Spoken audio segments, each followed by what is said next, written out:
আসসালামু আলাইকুম প্রিয় শিক্ষার্থীরা, তোমরা সবাই কেমন আছো? নিশ্চয়ই তোমরা যার যার বাসায় ভালো আছো, সুস্থ আছো এবং নিরাপদে আছো। আল্লাহর অশেষ রহমতে আমিও ভালো আছি। আমরা এখন তোমাদেরকে অনলাইনে যে ক্লাস শুরু করছি, সেখান থেকে আজকে আমি অষ্টম শ্রেণীর বিষয় বাংলা দ্বিতীয় পত্রে অর্থাৎ চতুর্থ পরিচ্ছেদ শব্দ ও পদ। আজকে আমাদের বিষয়টা হলো শব্দ ও পদ। দেখি তাহলে আমাদের প্রথমত শব্দ শব্দ কি বা কাকে বলে। প্রিয় শিক্ষার্থীরা, তাহলে আমি দেখলাম শব্দ এক বা একাধিক ধ্বনি সম্মিলনে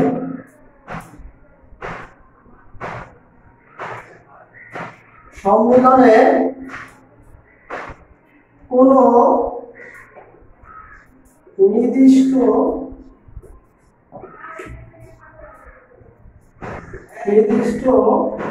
অর্থ প্রকাশ পায় তাকে শব্দ বলে। প্রিয় শিক্ষার্থীরা, শব্দ এক বা একাধিক ধ্বনির সম্মিলনে কোন নির্দিষ্ট অর্থ প্রকাশ পায় বা পেলে তাকে শব্দ বলে। যেমন একটি ধ্বনি ব রস্বই মিলে হয় বই, এবং আমাদের বইতে যে শব্দটা আছে সেটা হলো ক ল ম, অর্থাৎ এই তিনটি ধ্বনি একসাথে যদি আমরা করি তাহলে আমাদের দাঁড়ায় কলম। এই কলম এটা একটি নির্দিষ্ট অর্থ আছে, অর্থাৎ আমাদের একটা লেখা উপকরণ। সুতরাং এটা একটি শব্দ, এটাও একটি শব্দ। তাহলে আমরা শব্দটা কি এটা বুঝলাম, কিন্তু শব্দ অর্থ হলে নির্দিষ্ট কোনো অর্থ প্রকাশ পাবে। যেমন বই এবং কলম, এই শব্দ দুইটা দ্বারা আমাদের একটি অর্থ প্রকাশ পেল। সুতরাং এটা একটি আমাদের শব্দ। প্রিয় শিক্ষার্থীরা, তাহলে আমরা প্রথমত জেনে নিলাম যে শব্দ কাকে বলে বা শব্দ কি। এর অর্থ অর্থাৎ বই কলম, এই অর্থই হলো শব্দের প্রাণ। এখন আমরা যদি বেশ কয়েকটি শব্দ লিখি, দেখো আমাদের বইতে আছে, যেমন আমি বাজারে যাই। অর্থাৎ আমি প্রথমত বই লিখছিলাম, কলম লিখছিলাম, এবার আমি একটি শব্দ লিখলাম আমি, এরপর লিখলাম বাজারে, এরপরে লিখলাম যাই। প্রতিটা শব্দের কিন্তু এক একটি অর্থ রয়েছে। যখন আমরা এই বেশ কয়েকটি শব্দ অর্থাৎ ক্রমান্বয়ে ভাবে লিখে যদি বক্তার মনের ভাব সম্পূর্ণরূপে প্রকাশ পায় তবে তাকে বাক্য বলে। অর্থাৎ শব্দ থেকে আমরা বাক্যতে চলে আসলাম। তাহলে আমি এই কমাগুলো উঠিয়ে দিলাম, তাহলে দেখো কি আসলো, আমি বাজারে যাই। অর্থাৎ এই জায়গায় বক্তার মনোভাব সম্পূর্ণরূপে প্রকাশ হলো। প্রিয় শিক্ষার্থীরা, তাহলে এবার আমি মুছে দিলাম শব্দটাকে, এবারে আমি চলে যাই বাক্যে। অর্থাৎ এই জায়গায় আমি লিখলাম বাক্য। অর্থাৎ কতগুলো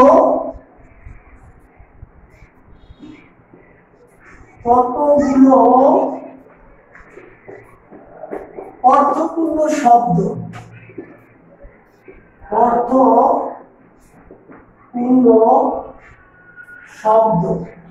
কতগুলো অর্থপূর্ণ শব্দ যখন একত্রিত হয়ে বক্তার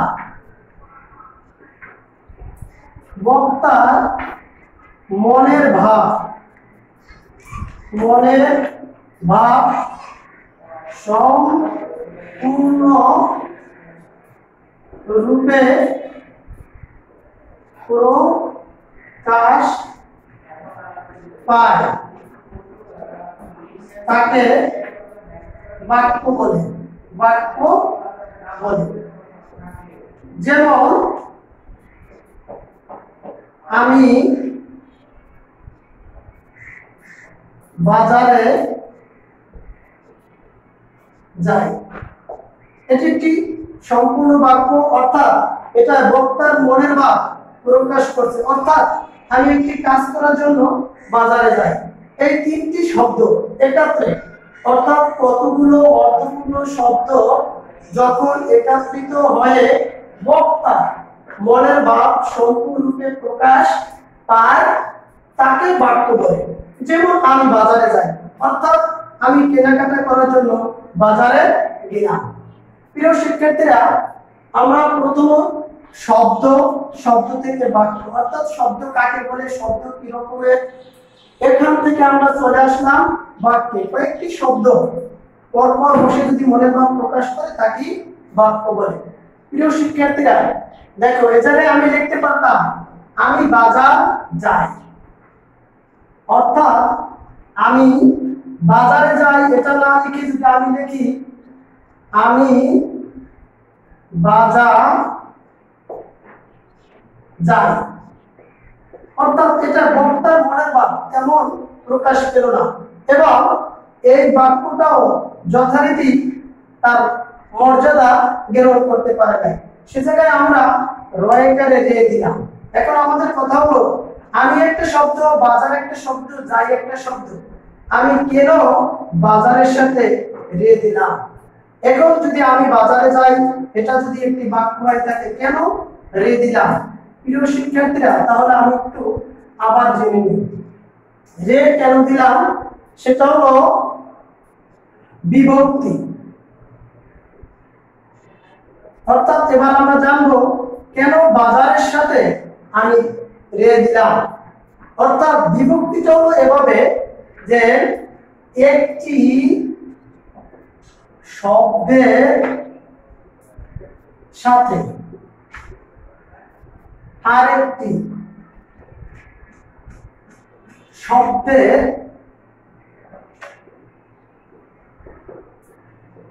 সম্পর্ক স্থাপন করার জন্য যে শব্দ বা শব্দাংশ যুক্ত করা হয় তাকে বিভক্তি বলে।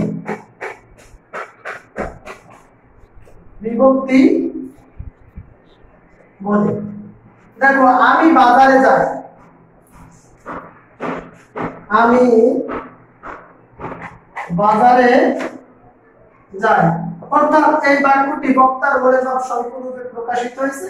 বেশ কয়েকটি শব্দ বসে বাজারে যাওয়ার সাথে একটি সম্পর্ক স্থাপন করার জন্য এই রে যেটা ব্যবহার করা হয়েছে এটার নামই এই বিভক্তি। অর্থাৎ একটি শব্দের সাথে আরেকটি শব্দের সম্পর্ক স্থাপন করার জন্য যে শব্দ বা শব্দাংশ অর্থাৎ এই রে যুক্ত করা হয় তাকে বিভক্তি বলে। প্রিয় শিক্ষার্থীরা, আমরা প্রথমত জেনেছি শব্দ কাকে বলে, শব্দ কি, এরপরে এসেছি শব্দ থেকে আমরা বাক্যে, এরপরে এসেছি বাক্যটাকে অর্থাৎ বক্তার মনের ভাব সম্পূর্ণরূপে প্রকাশ করার জন্য বাক্যের শব্দের সাথে যে শব্দ বা শব্দাংশ যুক্ত করা হয় তাকে বিভক্তি বলে। প্রিয় শিক্ষার্থীরা, এবার আমাদের শব্দটা শেষ হলো, এখন আমরা চলে যাব পদে, অর্থাৎ পদ।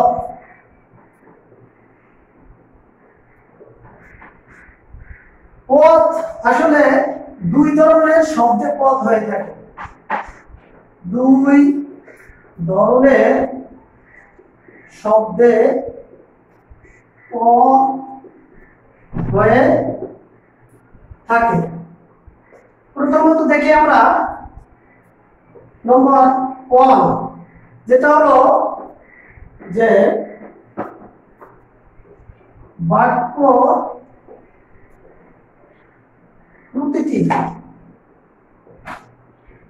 প্রতিটি অর্থবোধক শব্দকে পদ বলে। যে বাক্যের প্রতিটি অর্থবোধক শব্দকে পদ বলে। যেমন আমি বাজারে যাই। প্রিয় শিক্ষার্থীরা দেখো, আমি, বাজার এবং যাওয়া, এই প্রতিটি আলাদা আলাদা শব্দ, কিন্তু এই আমি একটি আমাকে বোঝাচ্ছে অর্থাৎ, এবং বাজার একটা স্থানকে বোঝাচ্ছে, যাই অর্থাৎ যাওয়া ক্রিয়াকে বোঝাচ্ছে। তাহলে আমি, বাজার বিশেষ্য পদ এবং যাওয়া ক্রিয়াপদ, অর্থাৎ বাক্যের প্রতিটি আলাদা আলাদা শব্দের ভিতর যদি অর্থ প্রকাশ পায় তবে তাকে পদ বলে। দ্বিতীয়ত আসি বিভক্তি যুক্ত শব্দই পদ। বিভক্তি যুক্ত শব্দই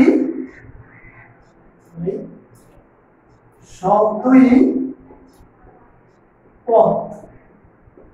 দেখো, বিভক্তি যুক্ত শব্দই পদ, এটা কেমনে? যেমন আমি যদি লিখি হাটে হাটে এবং লিখি ভাতে, এটা কি? এটা শব্দ না পদ? নিশ্চয়ই এটা পদ, কারণ বিভক্তি যুক্ত শব্দই পদ। তাহলে হাটে, হাট যোগ এ, হাটে। ভাত, ভাত যোগ এ, ভাতে, অর্থাৎ এই কিন্তু একটি বিভক্তি। সেই ক্ষেত্রে হাটে, ভাতে এ ধরনের শব্দগুলো পদ। তাহলে আমরা পেলাম পদ, দুই ধরনের শব্দ পদ হয়ে থাকে।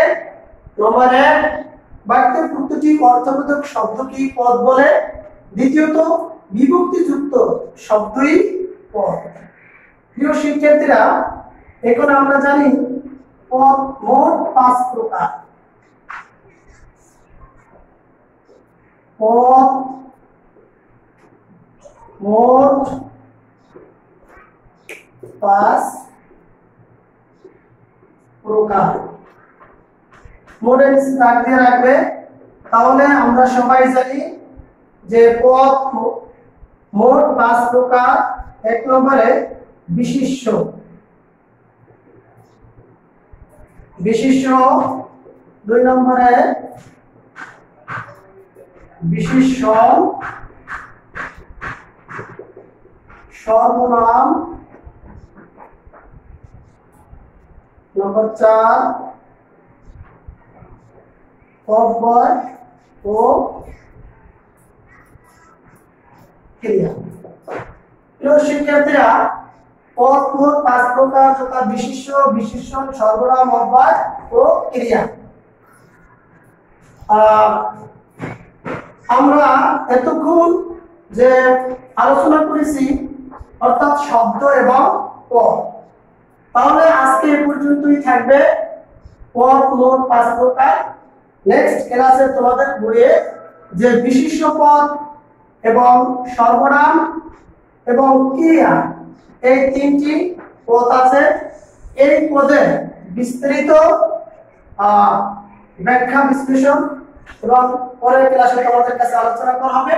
তোমরা বাসায় বসে যেটুকু আলোচনা করলাম তোমাদের ব্যাকরণ বইয়ে পৃষ্ঠা 25, অর্থাৎ এই 25 পৃষ্ঠায় তোমাদের সাথে আমি জানি আলোচনা করলাম। বাসায় বসে এগুলো একটু দেখবে এবং পড়বে।